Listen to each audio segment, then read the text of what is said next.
نیچے پیش کردہ مضمون میں ماہ شعبان کی فضیلت اس مہینے کی مخصوص عبادات اور دعاؤں کی تفصیل جامع انداز میں بیان کی گئی ہے جو آپ کی رہنمائی کے لیے ایک مکمل رہنما ثابت ہوگا۔ ماہ شعبان ایک تعارف اسلامی تقویم کے اہم مہینوں میں سے ایک شعبان خاص فضیلت اور روحانی پاکیزگی کا حامل ہے۔ یہ مہینہ رمضان مبارک سے قبل آتا ہے اور مسلمانوں کے لیے تیاری اور استغفار کا بہترین موقع فراہم کرتا ہے۔ بہت سی روایات اور احادیث کی روشنی میں بتایا گیا ہے کہ شعبان میں اعمال صالحہ اور دعاؤں کی قبولیت میں خاص مہربانیاں نصیب ہوتی ہیں۔ یہ مہینہ نہ صرف اپنے اندر روحانی تجدید کا پیغام سموئے ہوئے ہے بلکہ یہ ہمیں اپنے گناہوں سے توبہ کرنے اور اللہ تعالیٰ کی رحمت و مغفرت کی امید دلانے کا بہترین ذریعہ بھی فراہم کرتا ہے۔ شعبان کا مہینہ اپنی نوعیت میں ایک انتقالی دور ہے جس میں دلوں کو رمضان کے روحانی ماحول کے لیے تیار کیا جاتا ہے۔ احادیث نبوی میں بھی یہ بتایا گیا ہے کہ شعبان میں انسان کو اپنے اعمال اور اعمال نفل میں اضافہ کرنا چاہیے تاکہ رمضان کی برکتیں بھرپور طریقے سے حاصل ہو سکیں۔ اس مہینے میں عبادات اور دعاؤں کی اہمیت کو سمجھنا اور ان پر عمل کرنا نہایت ضروری ہے۔ ماہ شعبان کی فضیلت اور روحانی اہمیت روحانی تجدید اور تیاری۔ ماہ شعبان ایک ایسا مہینہ ہے جو ہمیں اپنے ماضی کے گناہوں پر غور کرنے اور اپنے دل کو تزکیہ کرنے کا موقع فراہم کرتا ہے۔ اس مہینے میں بہت سی ایسی عبادات اور دعائیں موجود ہیں جو ہمارے ایمان کو تقویت دیتی ہیں اور روحانی سکون کا باعث بنتی ہے۔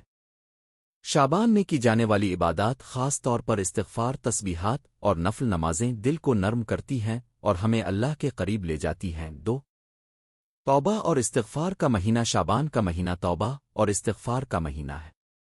اسلامی تعلیمات کے مطابق ہر مسلمان کو چاہیے کہ وہ اپنے گناہوں کی معافی طلب کرے اور اللہ تعالیٰ سے بخشش کی دعا کرے۔ اس مہینے میں استغفار اور توبہ کو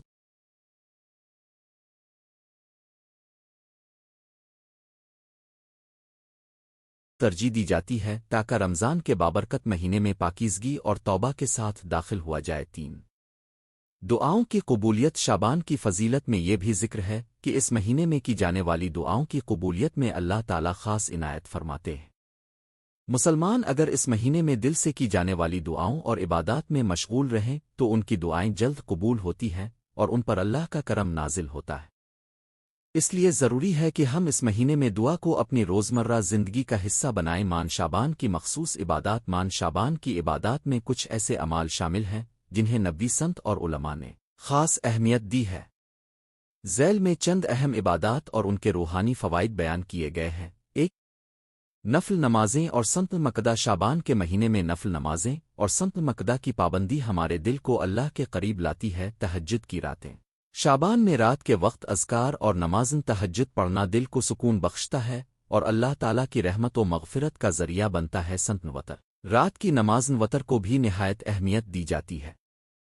رسول اکرم نے فرمایا کہ رات کو ایک نماز پڑھنا دل کی تسلی اور روحانی پاکیزگی کا باعث بنتا ہے۔ قرآن کی تلاوت۔ قرآن کریم کی تلاوت شعبان میں عبادت کا ایک اہم جزو ہے۔ روزانہ کی تلاوت۔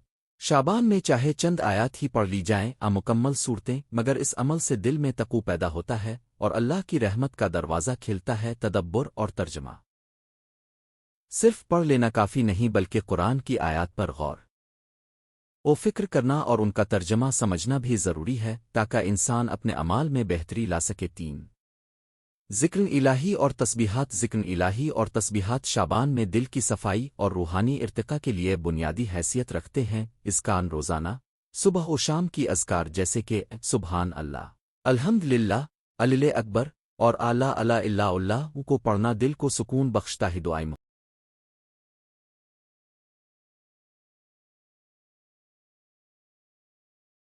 مغفرت۔ شعبان میں استغفار کے کلمات جیسے استغفر اللہ کو بار بار دہرانا انسان کو اللہ کی قربت اور مغفرت کی طرف مائل کرتا ہے۔ روزے اور نفل روزے۔ اگرچہ شعبان کے روزے واجب نہیں ہیں مگر بہت سی مستحبات و سنتوں کی روشنی میں نفل روزے رکھنے کی تاکید کی گئی ہے۔ تربیتی روزے۔ شعبان میں روزے رکھنے سے جسم اور روح دونوں کو تقویت ملتی ہے اور رمضان میں روزوں کے لیے تیاری بھی ہو جاتی ہے۔ روزہ رکھنے کے روحانی فوائد۔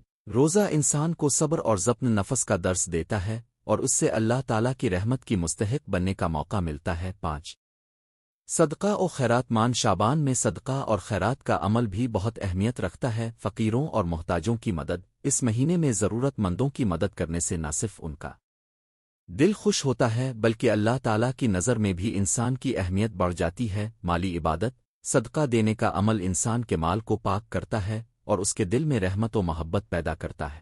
6 دعا اور التہذیب شابان میں دعا کا عمل انتہائی اہمیت کا حامل ہے کیونکہ یہ مہینہ دراصل توبہ اور استغفار کا مہینہ ہے۔ دل کی سچائی کے ساتھ دعا کرتے وقت دل کی سچائی اور خلوص کا ہونا بے حد ضروری ہے۔ اللہ تعالیٰ ان دعاؤں کو قبول فرماتے ہیں جو دل کی گہرائیوں سے نکلتی دعا۔ مختلف دعاؤں میں سے چند ایسی دعائیں ہیں جن کا ذکر بعد میں تفصیل سے کیا جائے گا۔ شابان کی مخصوص دعائیں اور ان کا طریقہ عمل مان شابان کی دعاؤں میں خصوصی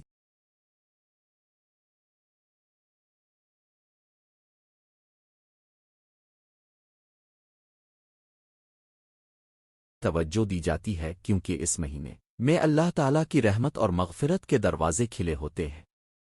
ذیل میں چند مشہور دعاؤں کی تفصیل اور ان کے اثرات بیان کیے گئے ہیں۔ 1 دعائے مغفرت و استغفار۔ یہ دعا نہ صرف گناہوں کی معافی کا ذریعہ ہے بلکہ دل کو تازگی اور روحانی سکون بھی فراہم کرتی ہے۔ مثال اللہ وے آمے اے ناتے ربنو لائے نلے اے نلائے اے ناتے خلقتنن وائن اے بداوے وائن اے اویلے اے ادنو اے واو ادنو اے مایا استے اتا اے افزاب نو اے منشر نو مایا سے نیتا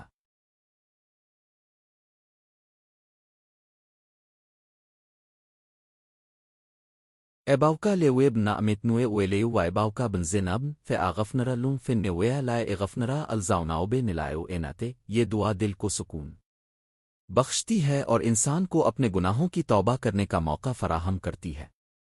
اسے دن کے مختلف اوقات میں پڑھنا چاہیے، خاص طور پر سحر و افطار کے وقت اور نمازن عشاء کے بعد دعا برائے ہدایت اور برکت۔ یہ دعا انسان کی رہنمائی کے لیے ہے تاکہ اللہ تعالیٰ کی نیکی اور برکتوں سے بھرپور زندگی گزاری جا سکے۔ مثال اللہ وے آمے او اے ادن فن مینا اے ڈیتے او اے اوفن فن مینا اے اوفیتے او اے تے ویلون فن مینا تے ویلے وتے او اے بیرنو الن فن مایا اے تے او اکن شریو مایا قزیتے فن اوے تے قزن والا آقزے اویلے اوے نیویا لائے ازن لاؤ مینا والیتے تے بے آروتر بے اونیا اوے تے ویلیتے۔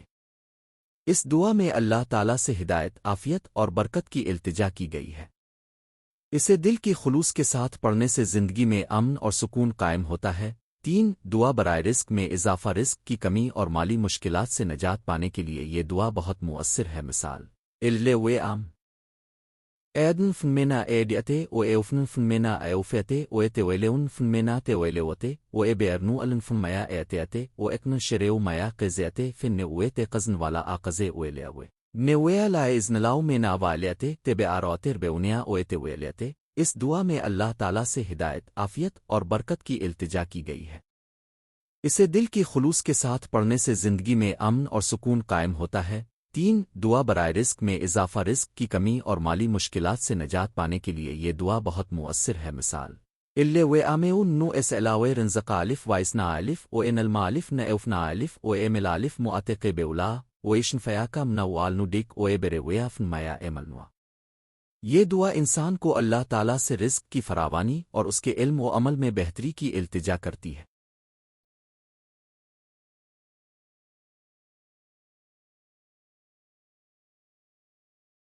اسے اپنے روزمرہ کے معاملات میں شامل کرنے سے نہ صرف مالی مشکلات میں کمی آتی ہے بلکہ روحانی سکون بھی حاصل ہوتا ہے۔ 4 دعا برائے صحت اور عافیت۔ صحت مند زندگی اور جسمانی اور روحانی عافیت کے لیے یہ دعا بہت اہم ہے۔ مثال اللہ وے آمے نو ایس علاوے اے اوفنیا فن الداؤنئی و الخنرین وائس علاوے سوا او اقاوے وا فن جیسیدن وائس علاوے الرنزیا والسا اور فن قلب۔ اس دعا کو روزانہ پڑھنا نہ صرف جسمانی بیماریوں سے بچاؤ کا ذریعہ بنتا ہے بلکہ ذہنی سکون اور خوشی بھی فراہم کرتا ہے۔ 5 دعا برائے توبہ او استغفار۔ یہ دعا گناہوں کی معافی اور دل کی پاکیزگی کے لیے ہی۔ مثال اللہ وے آمے نو تے وے جویتا نلے اوے بکلب خیل وائد میں سے آدنک وائلسنی زے آؤں لے وے فے آغفنر لن وارحمان او اتابا اوے لیو۔ یہ دعا شابان کے مہینے میں خاص طور پر زیادہ پڑھنی چاہیے تاکہ ہم اپنے گناہوں پر توبہ کر کے ایک صاف دل کے ساتھ رمضان میں داخل ہو سکے۔ عبادات میں خاص توجہ کے نکات مان شابان میں عبادات اور دعاؤں کو اپنے معمول کا حصہ بنانے کے لیے چند عملی نکات درج ذیل ہیں۔ 1 مستقل مزاجی اور نظم و ضبط۔ عبادات اور دعاؤں میں مستقل مزاجی بہت اہم ہے۔ شعبان کا مہینہ عارضی نہیں بلکہ ایک تربیتی مرحلہ ہے جس کے دوران ہم اپنے دل و دماغ کو رمضان کے لیے تیار کرتے ہیں۔ اس مہینے میں روزانہ کی بنیاد پر عبادات میں اضافہ کرنا چاہیے تاکہ ہماری روحانی توانائی بلند ہو جائے۔ نمازوں کا اہتمام، نماز فرض کے علاوہ نفل نمازوں کو بھی اپنی روزمرہ کی عبادات میں شامل کریں۔ رات کی نمازیں، تہجد اور وتر کی پابندی کریں کیونکہ یہ نمازیں دل کو اللہ کے قریب لاتی ہیں اور ہماری روحانی حالت کو بہتر بناتی ہیں۔ 3 قرآن اور اذکار کا مطالعہ، قرآن کی تلاوت کے ساتھ ساتھ اذکار اور دعاؤں کا بھی خاص اہتمام کریں۔ صبح و شام کے اذکار کو معمول بنائیں اور قرآن کی تلاوت میں تدبر کا بھی خیال رکھیں۔ اگر ممکن ہو تو